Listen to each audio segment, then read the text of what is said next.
Bueno, listo, ya está grabando. Ok, listo. Entonces, aquí este es el Excel que yo les cargué en la plataforma, en donde pues está diligenciado, en donde hay un ejemplo de una empresa que se analizó con base a los riesgos que acabamos de ver en la clase, y en donde pues se analizan diferentes ocupaciones dependiendo pues el trabajo, lo que esté realizando la persona. En este caso, pues es una empresa que se dedica a la construcción, pues aquí nos dicen cómo se llama Habitat, Constructora SA, eh, el NIC, la dirección, el tipo de riesgo lo definimos ahí, el teléfono, correo, responsable de la empresa, levantamiento de la información, en este caso serían ustedes quienes hicieron la información, el levantamiento. Y bueno, aquí como les digo, está columna a columna los diferentes tipos de riesgo o los diferentes análisis que se deben hacer. Ustedes solo van a hacer dos, o sea, van a escoger dos de ese todo que ustedes van a encontrar. O sea, si encontraron 10 situaciones de riesgo, 10 empleados o 10, ustedes escogen dos. Por ejemplo, yo les voy a explicar este primero que está aquí.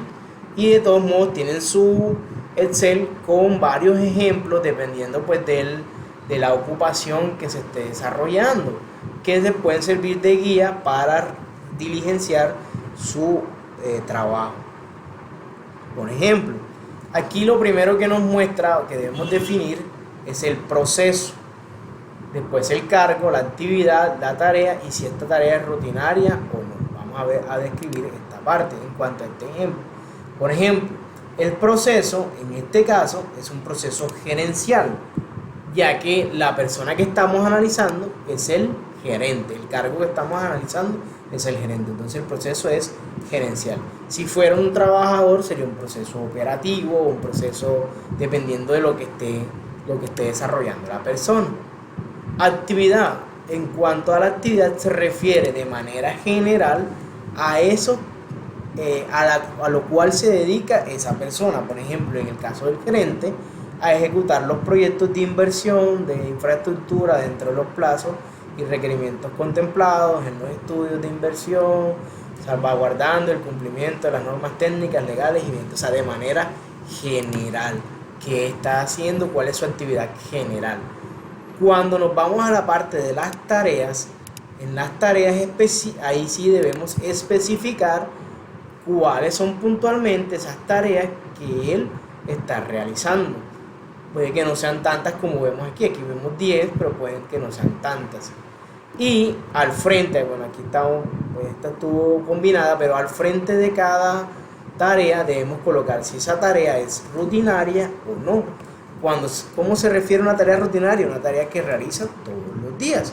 Por ejemplo, aquí definimos que la primera sí, y la segunda sí, y así sucesivamente, dependiendo de que esa tarea si es rutinaria o no. Muy bien, con base a esas tareas que estamos definiendo hace un momento, vamos a definir los peligros, que sería la segunda gran parte que encontramos aquí en esta matriz de análisis de riesgo. ¿Cuáles son esos peligros? Pues lo primero que vamos a hacer es determinar o describir cuáles son los diferentes peligros que observamos con base al oficio que está haciendo esa persona. Por ejemplo, hay condiciones de la tarea en donde puede haber carga mental, contenido de la tarea en donde hay demandas emocionales, lo que hemos estado hablando en las exposiciones. Movimientos repetitivos, que lo hablamos también en las exposiciones. Aquí por jornadas de trabajo en pie o sentado, eso se llaman posturas prolongadas. Riesgos locativos, la superficie, puede haber un desplazamiento en el trabajo, que es lo que vimos en las exposiciones. Exposición moderada a polvos inorgánicos, cuando se exponen al cemento, por ejemplo. Exposición moderada a material particulado, cuando se exponen pues alguna sustancia que está suspendida en el ambiente, que era lo que hablábamos de riesgos químicos. Y ruidos producidos por los procesos, cuando hablamos de pues, toda esa maquinaria que se dedica a producir ruido que está en el entorno donde está desarrollando su labor. Después de hacer la descripción, lo que hacemos es una clasificación. Como les decía hace un momento, condiciones de la tarea estaría dentro de los riesgos psicosociales. Movimientos repetitivos y jornadas prolongadas de pie estaría dentro de los riesgos biomecánicos.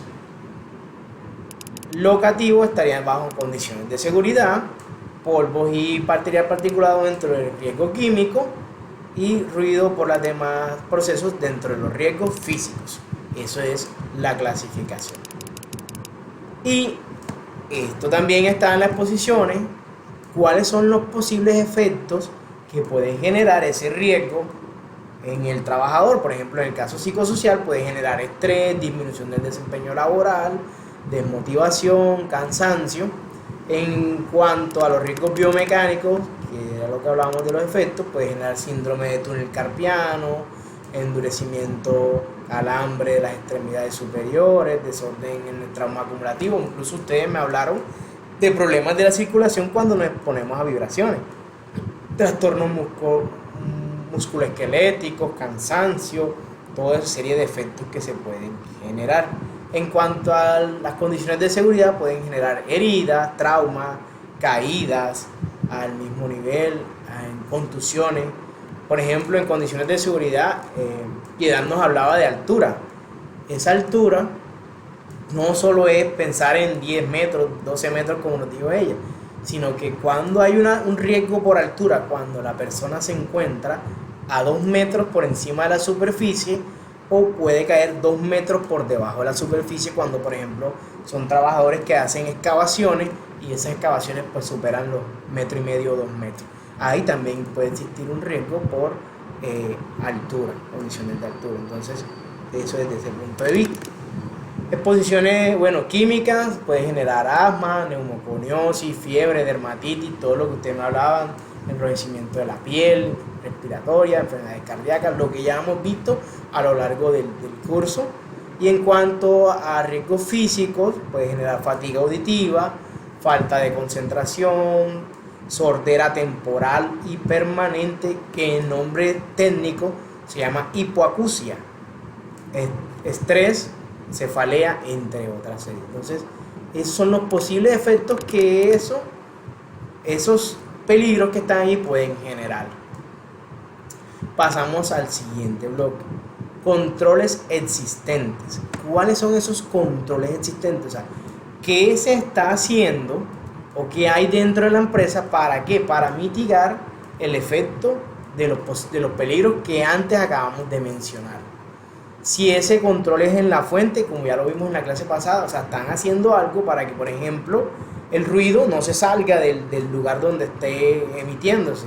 O si es un control sobre el medio, estamos extrayendo, pues, por ejemplo, si es material particulado, usamos extractores para extraer ese material particulado que impide que se riegue que se disemine por todo el espacio laboral. O si por el contrario hay controles sobre el individuo, quiere decir que si usa mascarilla, que si usa batas, que si usa mandiles, que si usa elementos de protección personal. A eso se refiere esos controles existentes, o sea, lo que ya tienen ellos, o sea, en ese momento que están usando.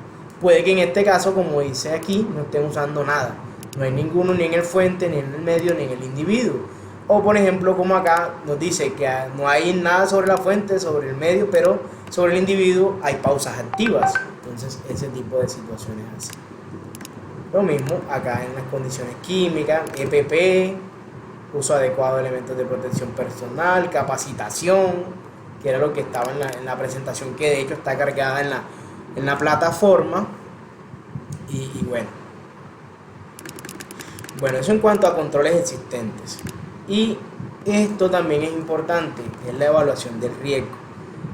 Esta evaluación del riesgo se da por unos niveles de deficiencia, niveles de exposición, niveles de probabilidad, niveles de interpretación de los niveles de probabilidad, niveles de consecuencia, niveles de riesgo, interpretación del nivel de riesgo y definir si ese riesgo es aceptable o no. ¿De dónde salen estos números? Se preguntarán ustedes. Estos números salen de la guía técnica GTC 45. Ustedes deben revisarla. Aquí pues les van a decir cuando hay una deficiencia de X o Y grado, están unas tablitas incluso, mira, donde están determinar el nivel de eficiencia, y le dicen, bueno, cuando es muy alto, vamos a colocar un valor de 10, cuando es alto, un valor de 6, cuando es medio, un 2, y cuando es cuando es bajo, no se coloca nada, se pone un 0, o no se coloca nada.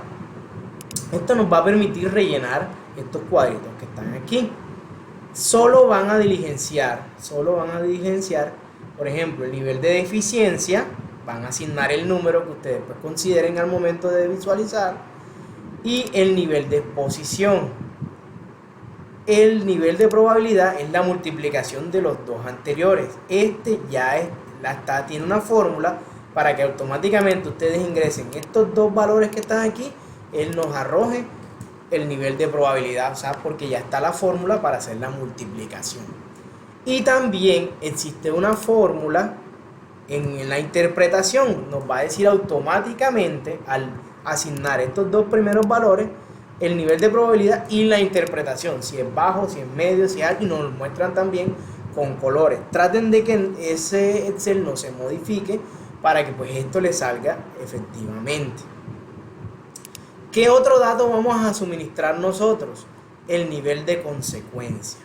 Este nivel de consecuencia lo suministramos nosotros con base a las tablitas que están en la GTC 45 y lo que ustedes están visualizando. Y ya automáticamente al suministrar este dato de nivel de consecuencia, existe también una fórmula matemática que nos determina el nivel de riesgo y nos da el valor de riesgo, si es aceptable, si es mejorable, si no o si.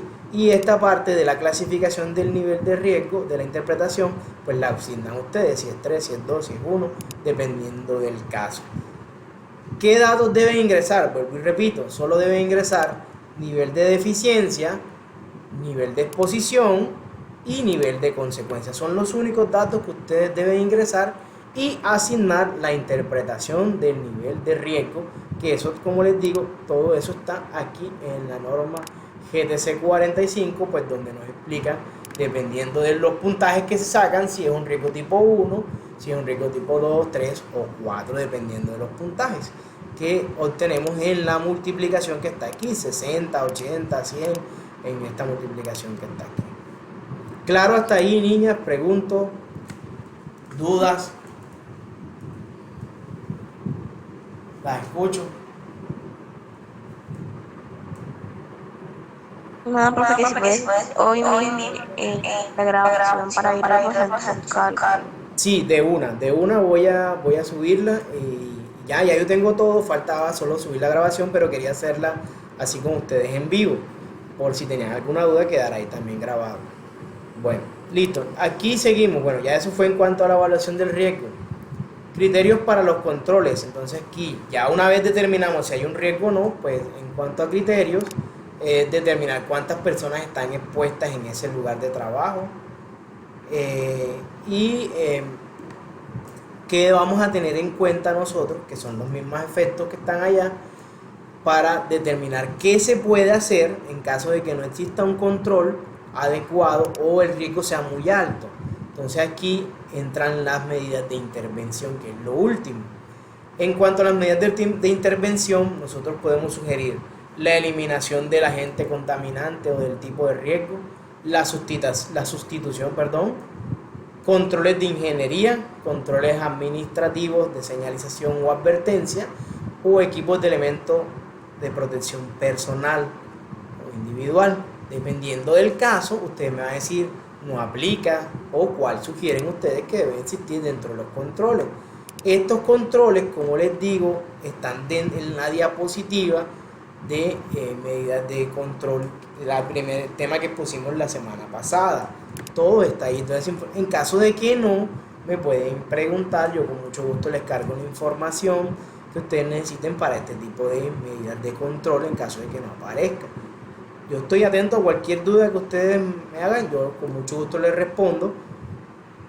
Y bueno, eso sería todo el diligenciamiento de este Excel. Aquí, como les digo, tienen varios ejemplos. Mira, directora de obra, asistente administrativo, ingeniero residente, CISO, que es el encargado de salud ocupacional, almacenista, dependiendo de la ocupación que está haciendo. Hay varios ejemplos, dependiendo de lo que usted, plomería, asistente, mano de obra, que en la parte de la construcción, por eso les puse este ejemplo, es donde más riesgos se presentan.